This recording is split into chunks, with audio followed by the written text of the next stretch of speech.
Bonjour et bienvenue en ce samedi 26 septembre 2020 et nous en sommes rendus ce soir à la méditation numéro 190 dans le livre Les psaumes des temps modernes de notre ami pasteur Jean-François Denis. Et sans plus tarder, nous allons prendre ensemble le titre de ce soir. Notre vie sur cette terre est éphémère. Cette vie sur terre est éphémère. Alors Père, durant mon existence, je ne veux aucunement de ta bienveillance me soustraire. Tu es l'unique raison pour laquelle sur cette planète je respire. Tu es tout ce à quoi mon âme aspire. Et de ton caractère, mon cœur désire se vêtir. Je ne souhaite nullement vivre sur ce globe en fonction de mes circonstances, mais je désire plutôt que chaque jour en soit un vécu à travers la signature de ta présence. Je ne veux ni à droite ni à gauche regarder, mais en tout temps, que mes yeux soient sur toi fixés, afin de marcher aligné sur les œuvres que tu as pour moi d'avance préparées. Dès la seconde où ma mère m'a enfanté, tu savais, même avant qu'elle ne le choisisse, le nom que j'allais porter. Tu connaissais dès lors le nombre de journées qui me seraient allouées, et tu vibrais déjà, juste à la pensée de ce moment où j'allais pour la première fois te rencontrer. Merci Seigneur, merci Père. Depuis ce jour, tu as complètement changé ma vie et tu m'as donné une vraie raison d'exister. Tout ce qui est ici-bas a un début et une fin. Et nous nous retrouvons à attacher tellement d'importance à ce qui est vain, sans savoir si nous serons encore là demain. Nous jouissons et focalisons la plupart de nos efforts à amasser tous ces biens, sans jamais s'arrêter et réfléchir à des enjeux beaucoup plus importants tels que le divin, préférant pour certains se cacher derrière cet esprit voltairien. Dès l'instant où j'ai découvert à quel point tu m'as aimé et que ton passage sur cette terre était pour me racheter de mon péché, ton Saint-Esprit m'a alors révélé cette dimension d'éternité. Tout ce que tu as subi à travers ton humanité était en vue de me préserver de ce jugement dernier, pour que je sois avec toi, dans ta présence, pour toujours et à perpétuité.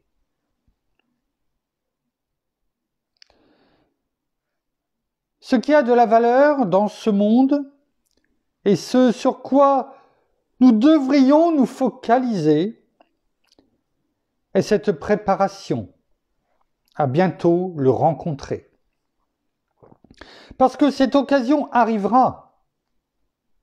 Peu importe ce que tu crois, où nous nous retrouverons de l'autre côté.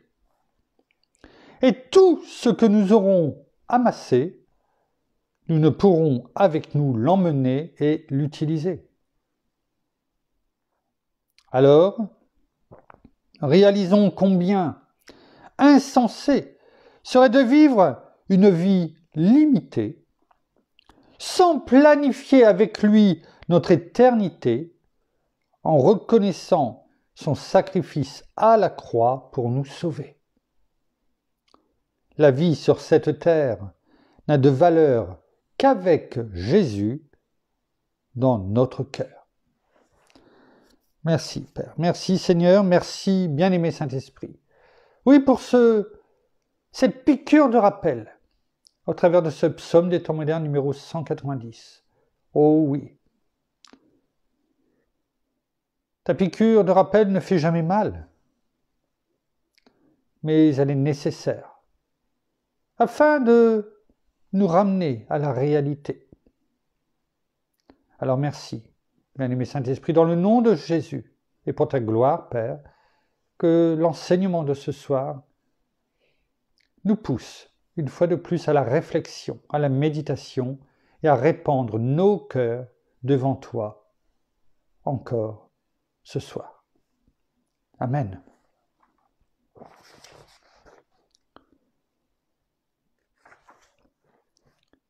Nous avions vu il y a 2 jours de cela, si je ne me trompe pas, l'amour universel de Dieu. Et ce soir, eh bien, c'est un autre jour. Chaque jour suffit sa peine, comme il est dit. Et ce soir, eh bien, nous allons parler une fois de plus de l'universalité, mais non pas de l'amour de Dieu, quoique, mais l'universalité de la mort. Alors bien souvent, on n'en parle pas, bien souvent on essaye d'éviter des sujets ramenant à la mort, se rapportant à la mort, tout simplement parce que, c'est ce qu'on entend en tout cas dans le monde, en parler ça fait peur. Comme si que de connaître la vérité, eh bien, va nous amener à plus rapidement à mourir? Non. Mais le monde joue sur cela, d'où l'existence des assurances. Le but, c'est de faire peur, afin que l'on prenne toujours plus d'assurance, que nous payons bien entendu, parce que en tout cas en France, à 90%, voire plus, elles sont obligatoires ou pas par la loi. Certaines si, mais d'autres non, comme les assurances de prêt par exemple. Mais c'est tout comme. Parce que de toute façon, les banques ne vous prêtent pas, par exemple pour un prêt immobilier, ne vous prêtent pas si vous ne prenez pas l'assurance qui va avec. Donc elle n'est pas obligatoire au vu de la loi, mais elle est quelque part obligatoire parce que sinon vous ne pouvez pas avoir de prêt immobilier. Un exemple. Et c'est tellement rentré dans l'usage, et bien qu'aujourd'hui, c'est évident que on prend des assurances partout, pour la moindre chose, même pour un achat de biens, je dirais un frigo, etc. On prend des assurances qui coûtent cher.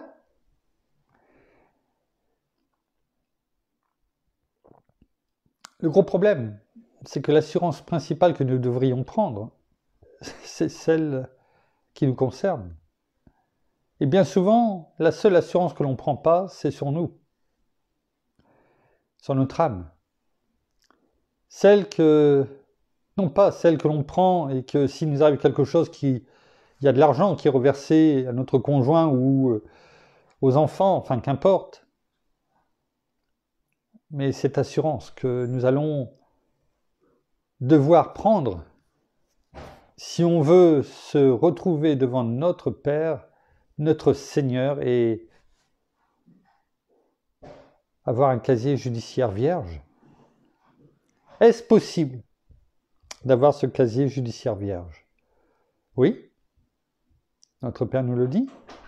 Ce casier judiciaire vierge, c'est celui que notre Seigneur Jésus remplace, tout simplement lorsque nous le recevons comme le Seigneur et Sauveur de notre vie. À ce moment-là, tous nos péchés sont pardonnés et ce casier judiciaire qui était bien rempli, eh bien il le prend. Notre Père le prend, le jette dans la mer de l'oubli et le remplace par celui de son Fils, notre Seigneur. À nous, tout simplement, ensuite de marcher dans la droiture de notre cœur, dans le chemin de l'intégrité, pas à pas. C'est un chemin d'apprentissage jusqu'à la fin, jusqu'à cette mort qui arrivera à un moment donné. Et je prends l'engagement ce soir que 100% des personnes sur cette terre connaîtront la mort. Et je ne me trompe pas. Ça me fait penser à,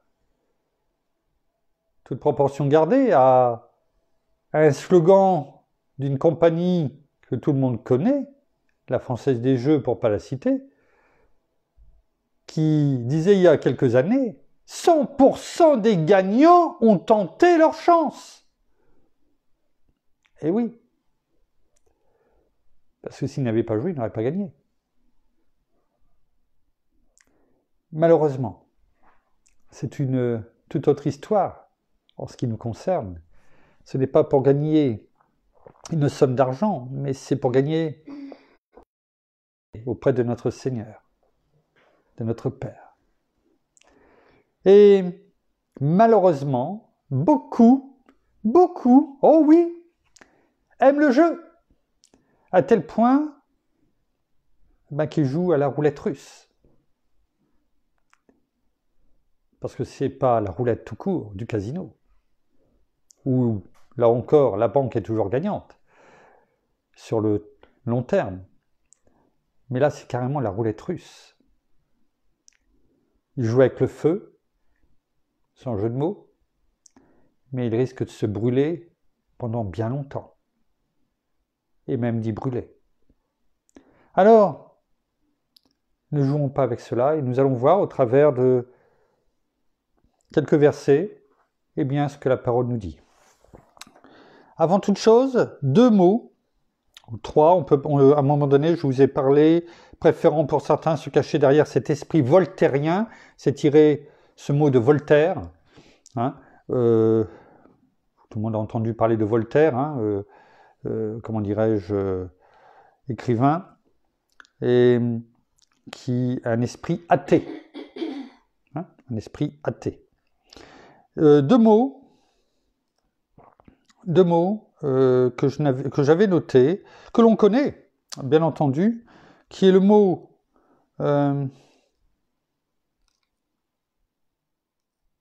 alors,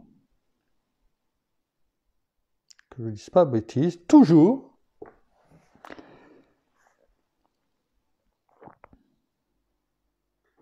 On l'a lu, là, j'essaie de le retrouver, voilà. Ton Saint-Esprit m'a alors dimension d'éternité, je ne sais plus exactement à quel endroit.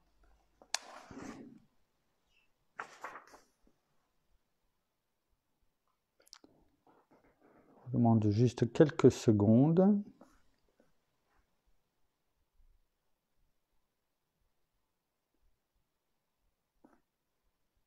Non, je ne le retrouve pas. Enfin, qu'importe. On a parlé de toujours et de perpétuité. Alors, déjà, que veut dire toujours? C'est important. On le connaît, ce mot. Toujours, ça veut dire c'est quelque chose qui est permanent. Dans la totalité du temps. Ce n'est pas que pour un instant. C'est la permanence dans la totalité du temps. Je crois qu'on en parle en plus quand on va prendre les versets suivants. La permanence dans la totalité du temps. Une répétition constante d'un fait, c'est-à-dire que ça revient jour après jour jusqu'à la fin. La continuation, la persistance d'un état du passé jusqu'au moment présent ou au moment considéré, c'est-à-dire la fin.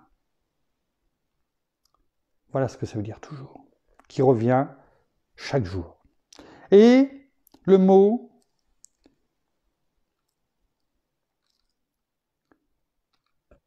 à perpétuité. On a entendu ce mot, on connaît, notamment pour les prisonniers, il était condamné à perpétuité, on en a déjà parlé, on l'a déjà médité à ce sujet. Eh bien, à perpétuité signifie pour toujours. C'est la définition qui est donnée là. Pour toujours. Pour l'éternité.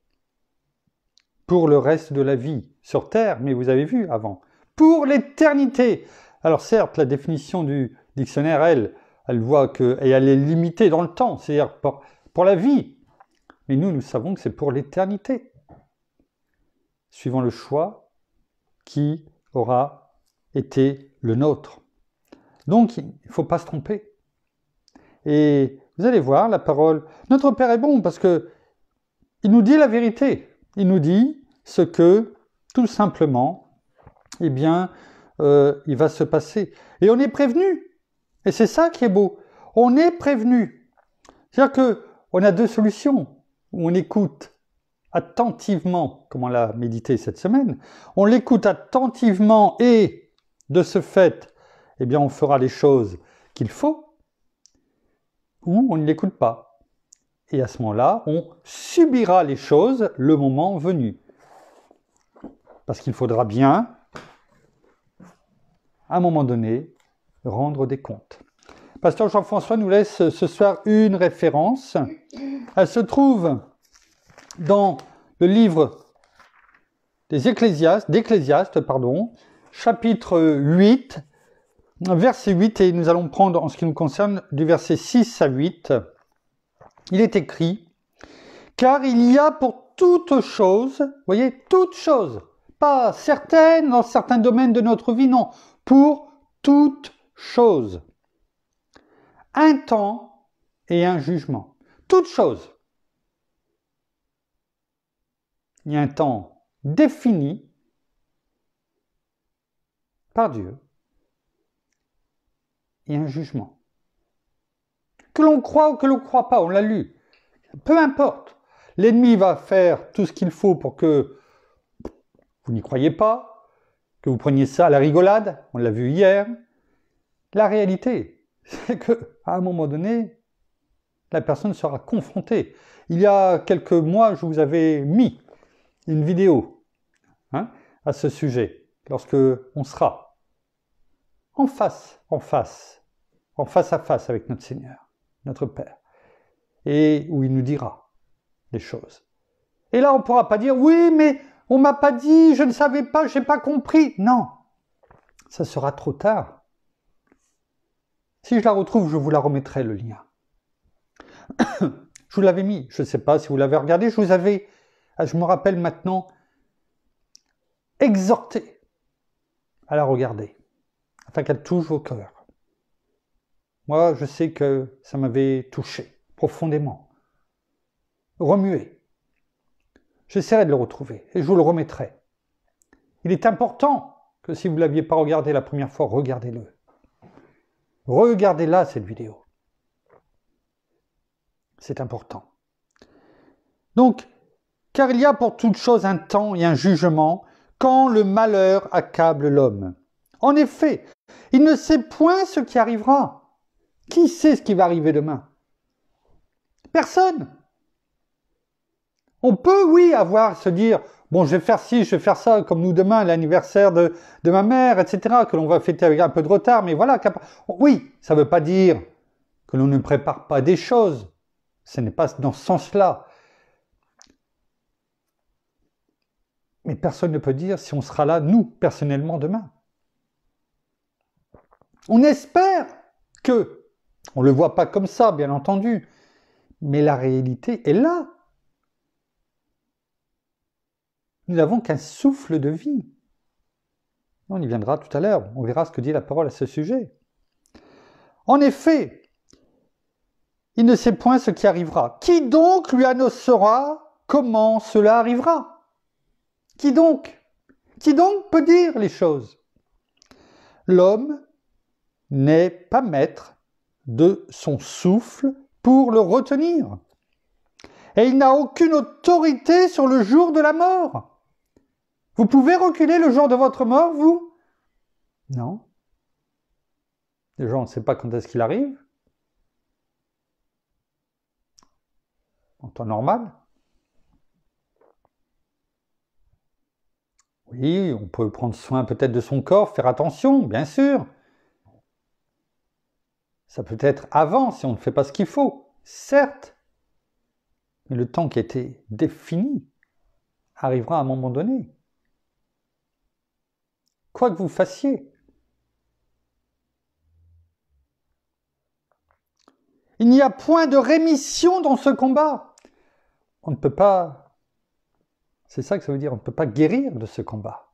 On ne peut pas sortir victorieux sur cette terre de ce combat. Ce n'est pas possible. Il n'y a pas de vaccin.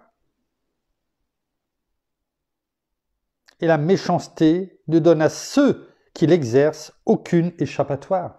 Et le méchant, ça ne changera rien pour lui. Il y passera aussi.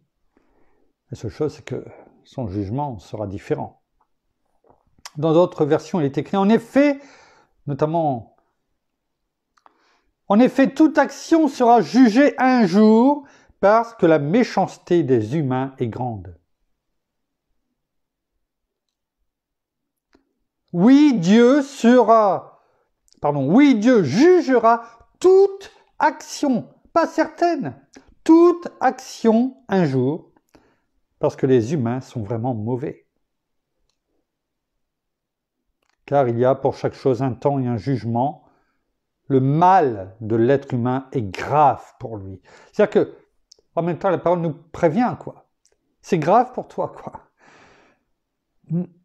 Tu viens au tribunal et tu es déjà chargé, quoi. Tu es déjà condamné d'avance, quoi.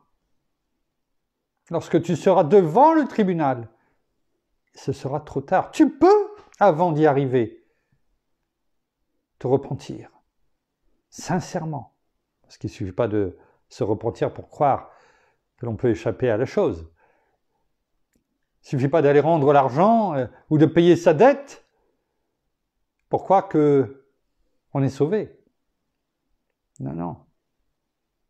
La dette a déjà été payée pour celui qui vient, sincèrement, auprès de notre Seigneur Jésus. Ce n'est pas la même chose. Nous ne savons pas ce qui va arriver, qui nous dira comment les choses se passeront. Aucun être humain n'a le pouvoir de retenir sa vie et personne ne peut reculer le jour de sa mort. Lorsque la guerre est là, parce que c'est une guerre, on le sait, un combat au quotidien, il n'y a pas moyen d'y échapper. La méchanceté ne peut sauver celui qui s'en rend coupable. Le méchant n'a aucune échappatoire. Il se présentera, son jugement, il est déjà prévu. Et nous, on le connaît. La mort éternelle. Il est écrit dans 2 Samuel, chapitre 14, verset 14, on va le prendre aussi dans d'autres versions, 2 Samuel, je vous demande juste quelques instants, 2 Samuel 14, 14. Il est écrit, « Il nous faut certainement mourir. » Vous allez voir l'image, et on va tout de suite comprendre. « Comme des eaux répandues à terre, ne se rassemblent plus, Dieu ne relève pas un mort, mais dans sa pensée, il ne faut pas que celui qui est banni loin de lui le reste. » Alors on va le prendre dans d'autres versions, vous allez tout de suite mieux peut-être comprendre, vous allez voir.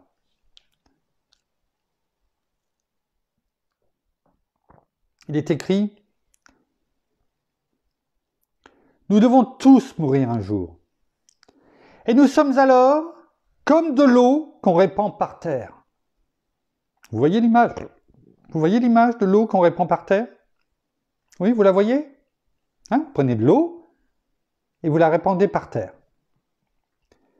Et qu'on ne peut plus recueillir. Essayez de récupérer l'eau que vous avez versée par terre. Est-ce que vous pouvez la récupérer? C'est terminé.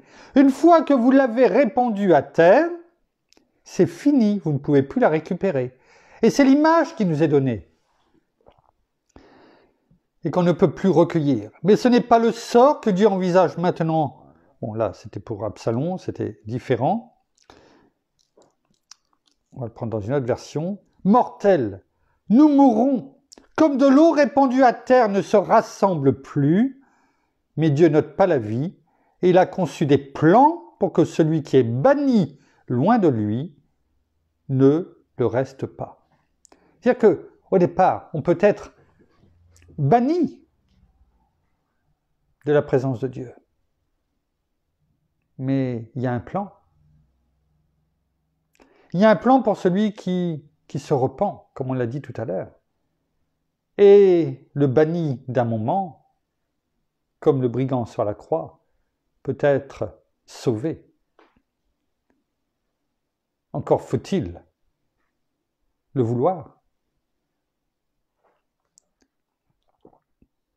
Mais une chose est sûre, une fois que l'eau est répandue, il y a impossibilité de la récupérer. Nous devons tous mourir un jour, nous ressemblons à l'eau qu'on verse par terre et qu'on ne peut plus reprendre. Ouais.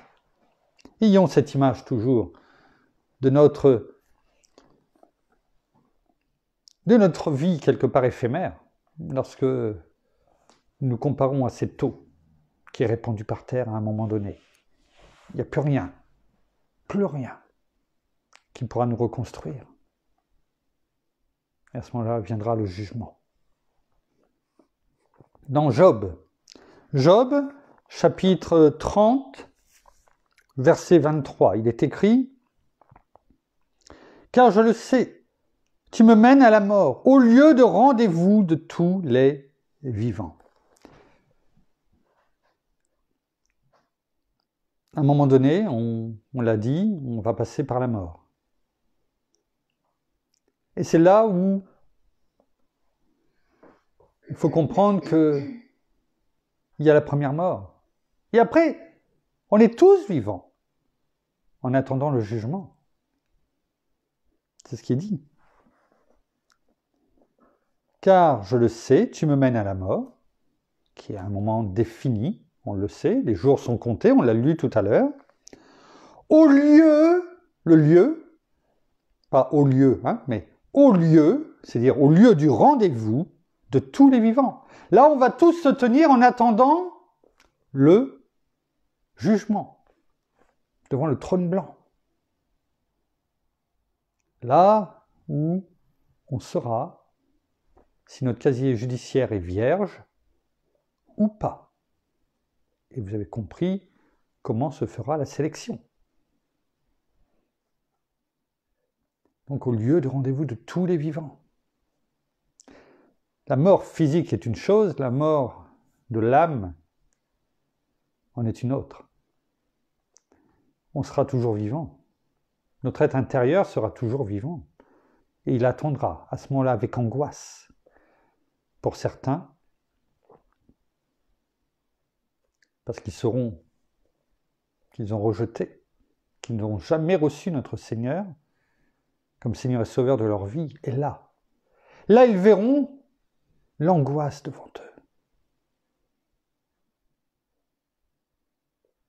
Parce que là, ils sauront que ce qu'ils ont rejeté pendant toute leur vie physique sur cette terre, eh bien, ils se sont bien fait avoir. Ouais. Quelle angoisse ce sera ce jour-là pour ces personnes. Garde-nous, Père, toujours sur ce chemin de la droiture et de l'intégrité, afin que jamais nous n'ayons cette angoisse et nous la connaissions. Imaginez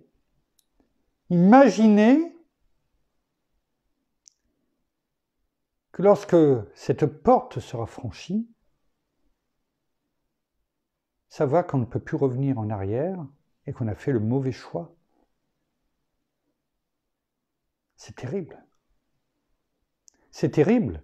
C'est pourquoi nous devons être remplis de la compassion de notre Père et de notre Seigneur. Et que notre bien-aimé Saint-Esprit nous enseigne, nous pousse chaque jour à aimer ceux qui ne connaissent pas notre Seigneur afin que nous puissions semer. C'est notre part, nous ne pouvons pas faire plus, mais semer. Chaque jour, que Dieu nous le permet, afin que les personnes soient au courant de ce qui peut arriver. de ce qui arrivera, afin qu'à un moment donné, ils aient la possibilité, ce choix à faire. Mais s'ils ne savent pas, ils n'auront pas à faire ce choix. Ça sera directement perdu. C'est pourquoi nous devons continuer à semer, semer, semer, en attendant que cette récolte abondante, oui, le jour de cette récolte abondante. Nous ne pouvons pas être au courant de ce que l'on dit ce soir et de passer nos journées sans parler de notre Seigneur et avoir aucune compassion pour ces âmes perdues. Ce n'est pas possible. Ce n'est pas possible.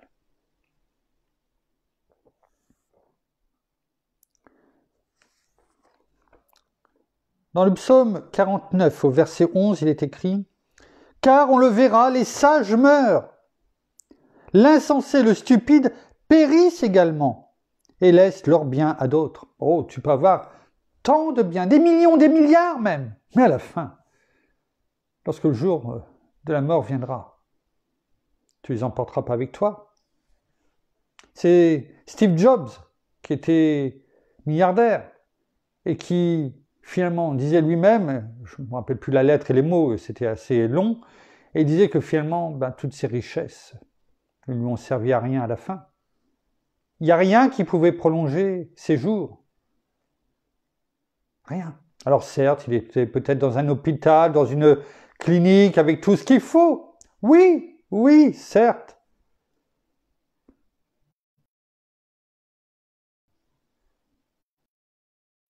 Et il disait dans sa lettre aux gens que, de profiter. Et que courir après toutes ces richesses, c'était une chose, mais c'était finalement, il s'en apercevait à la fin, que c'était futile, parce que ce qu'il y avait de plus précieux, c'était la vie.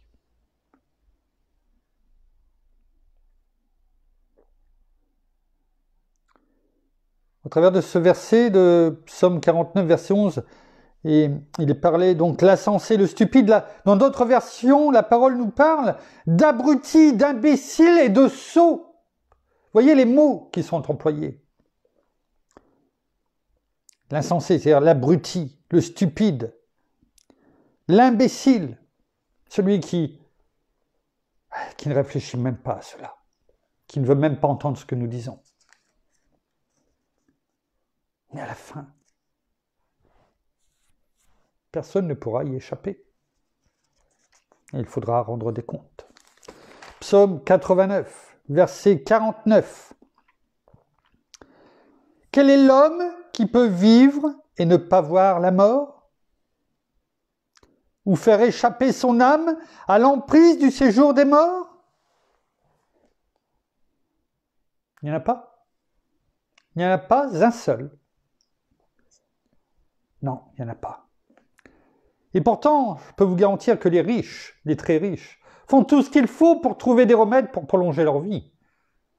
Il y a ce qu'on connaît et ce qu'on ne connaît pas. Ah, ils font tout leur possible, y compris maintenant avec l'intelligence artificielle, etc., etc. Ce qui était dans les films à un moment donné, ils essayent de le faire en réalité afin que leur cerveau, si leur corps n'est plus là, puisse continuer à vivre. Rien n'y fera. Personne ne pourra le faire. Rien. Dans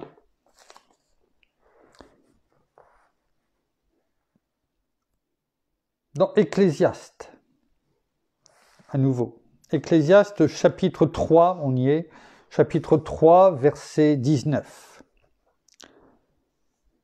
Il est écrit « Car le sort des humains, écoutez bien, car le sort des humains et le sort de la bête, donc de l'animal, ne sont pas différents. L'un meurt comme l'autre. Ils ont tous un même souffle et la supériorité de l'homme sur la bête est nulle, car tout est vanité. » Oui, bien sûr, l'animal a été, on le sait, à la création, l'homme a a l'emprise sur toute chose. Et il suffit de lire le psaume 8 et on le voit. Cependant, l'un comme l'autre ont reçu le souffle de Dieu, la vie.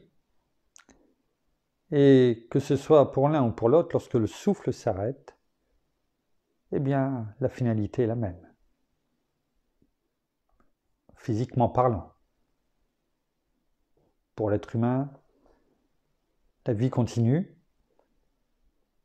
et le jugement arrive.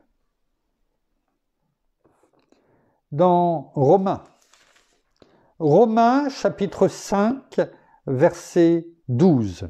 Romains chapitre 5, verset 12. Il est écrit, et là c'est le parallèle entre Adam et Jésus-Christ, le premier Adam et le deuxième,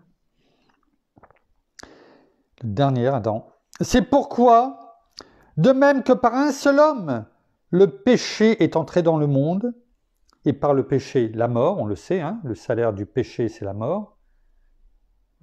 Lorsque Adam a été créé, Adam et Ève, il n'y avait pas de perspective de mort.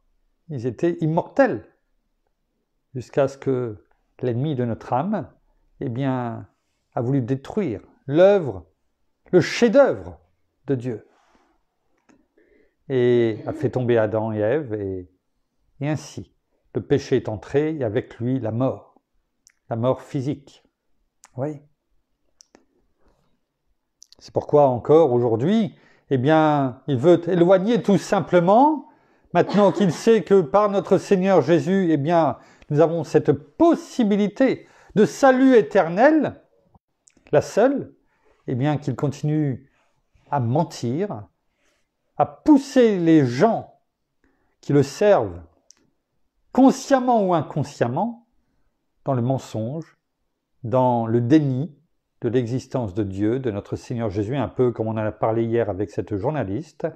Et il n'y a pas qu'elle, bien entendu, au travers des médias, au travers de tout ce que l'on voit, au travers du hocher du diable, afin de détourner notre attention de la vérité et d'être attiré par ces lumières brillantes, oui, certes, mais qui seront ténèbres pour l'éternité, pour ceux qui le suivent, consciemment ou inconsciemment.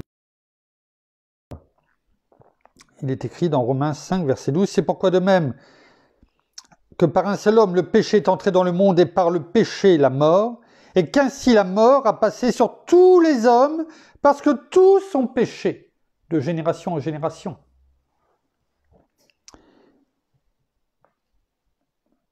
C'est pourquoi notre Seigneur est venu, pour nous libérer du péché, pour détruire les œuvres du diable. C'est ce qui est écrit dans la parole.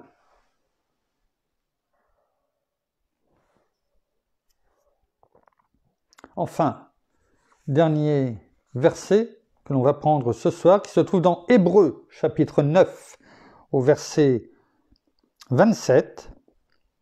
Il est écrit « Et comme il est réservé aux hommes de mourir une seule fois, après quoi vient le jugement. » On va le prendre notamment noté en français courant, dans la version français courant. Je demande juste quelques instants. Donc, dans le livre des Hébreux, chapitre verset 27.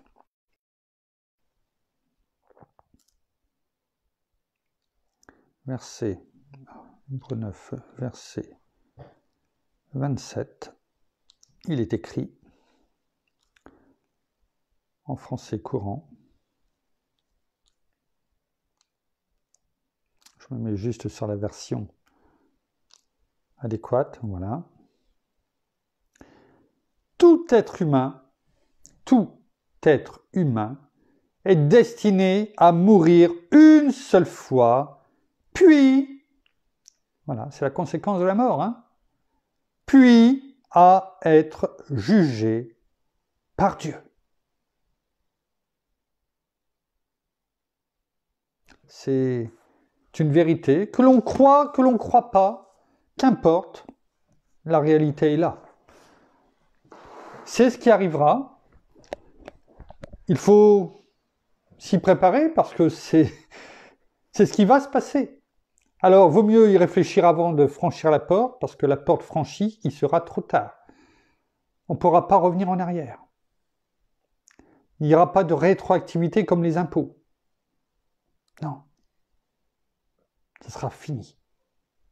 Et à ce moment-là, nous serons jugés par Dieu. Donc tout être humain est destiné à mourir une seule fois, puis à être jugé par Dieu. Alors, je voudrais franchement que tant qu'à être jugé par Dieu, je préfère qu'il me dise, eh bien, en ouvrant mon casier judiciaire, eh bien, que celui-ci est vierge, tout simplement parce que, eh bien, j'ai reçu le Seigneur comme Seigneur et Sauveur de ma vie. Et je prie ce soir pour que nous franchissions tous cette ligne. Vous savez, le bon combat de la foi. Oui, afin que nous la franchissions et que nous savions que notre casier judiciaire est vierge. Merci Père, merci Seigneur, merci bien-aimé Saint-Esprit. Nous terminons par la prière. Merci Seigneur encore ce soir eh bien de ta présence parmi nous. Merci parce que tu nous révèles chaque jour bien la parole. Tu nous montres, tu nous éclaires et que tout voile qui était là devant nos yeux eh bien disparaisse chaque jour un peu plus et que nous voyions la réalité, que nous ne soyons plus aveuglés par l'ennemi, qu'il n'y ait plus de sujet tabou, mais que la vérité soit dans nos cœurs, dans nos bouches, et que nous nous ouvrions complètement à toi, afin de vivre chaque jour intensément avec toi, afin d'être vraiment, avoir cette communion chaque jour avec toi, et avoir cette liaison qui ne peut être coupée, non pas par toi, Père, non pas par toi, Seigneur, mais par nous. Alors ne coupons pas ce fil, ne coupons pas cette liaison, cette vie que nous pouvons avoir avec toi et avec notre bien-aimé Saint-Esprit, mais que nous puissions aller tous les jours de l'avant. Alors oui, nous savons que ce jour arrivera, ce jour où ce souffle ne sera plus en nous, où cette mort sera là, cette mort physique, on va dire. Mais nous savons qu'avec toi, nous avons la vie éternelle. Alors oui, même si nous savons que nous devons comparaître devant ton tribunal, Père, et être jugés selon ce que nous avons fait sur terre, selon comment nous avons agi, ce que nous avons dit, les personnes que nous aurions pu sauver. Tu nous montreras notre vie telle que nous l'avons vécue. Alors, oui, vivons cette vie, non pas cette vie terrestre parce que nous savons qu'elle est éphémère, mais espérons et aspirons à la vie d'en haut, la vie éternelle avec toi, et réjouissons-nous de cette vie avec toi chaque jour, de cette lumière que nous pourrons vivre, de cette vie, de ces bienfaits, de cet amour avec toi chaque jour. Alors oui, réjouissons-nous de cette vie éternelle et accomplissons notre tâche, accomplissons ce que nous devons accomplir chacun dans à quoi tu nous as appelés sur cette terre, afin d'être trouvés justes et blanchis devant toi. Alors oui, et que vous soyez tous abondamment bénis dans les lieux célestes en Christ. Amen. Merci. Merci, amen, amen. Voilà. Ainsi s'achève la méditation de ce soir. Nous vous bénissons abondamment, de toute bénédiction dans les lieux célestes en Christ, notre Seigneur. Oh oui, merci Seigneur, merci, merci Père, merci bien-aimé Saint-Esprit. Nous vous souhaitons une bonne soirée, un bonjour amical à nos amis au Canada, à Toronto, au Québec, dans la francophonie à Paris. Je sais qu'ils travaillent aussi durement pour prêcher, semer en tout cas la parole. Et nous vous donnons rendez-vous demain, alors non pas demain soir, l'horaire est connu, ça sera 10h30, c'est ce qu'on a dit? Oui. Ou c'est bien ce qu'on a dit, on reste sur cela. Donc non pas je demandais combien confirmation mon épouse, mais on avance d'une demi-heure. Demain c'est 10h30. 10h30. Nous ferons parvenir tout à l'heure les méditations, les liens de méditation. Donc demain, les liens du culte, parce que demain matin, c'est le culte, donc du dimanche, et nous pourrons élever nos voix au travers des louanges que notre bien-aimé Saint-Esprit aura donné à mon épouse. Et donc, demain, rendez-vous 10h30 pour louer ensemble notre Père, notre Seigneur et notre bien-aimé Saint-Esprit. Passez une très bonne soirée, bon appétit, bonne nuit et à demain.